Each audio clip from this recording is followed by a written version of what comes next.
যত তৃণমূলের নেতা সবাই কিন্তু চোর চোর চোর চোর। তিনি তো এবার রাজ্য তৃণমূল কংগ্রেসের সাধারণ সম্পাদক, তবে কি তিনি নিজেই একজন পীরজাদা হয়েও চোরেদের দলে নাম লিখালেন? কারণ তিনিই তো চোর বলে আখ্যা দিয়েছেন এই শাসক দল তৃণমূল কংগ্রেসকে। একটা দলে না আসা পর্যন্ত কোনো মানুষের জন্য কিছু কাজ করা যাবে না। ওই জন্য সেই সিদ্ধান্তটা আমাকে নিলাম, মানুষের জন্য কিছু কাজ করতে হবে।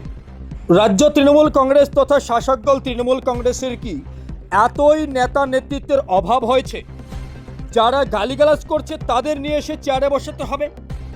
এবং এই পীরজাদা কাসেম সিদ্দিকী তিনি হঠাৎ তৃণমূল কংগ্রেসের নাম লিখালেন কেন, বা তিনি তাদের এই পদ গ্রহণ করলেন কেন? তিনি তো সবসময় চাচার ছোলা ভাষায় আক্রমণ করেছেন। আপনাদের কাছে রিকোয়েস্ট থাকছে আপনাদের মূল্যবান মতামত কমেন্টে জানানোর জন্য। কারণ পীরজাদা কাসেম সিদ্দিকী গত কিছুদিন পূর্বে তৃণমূলে যারা রয়েছেন তাদের সবাইকে চোর বলেছেন, এখন তিনি চোরেদের দলের নাম লিখিয়েছেন।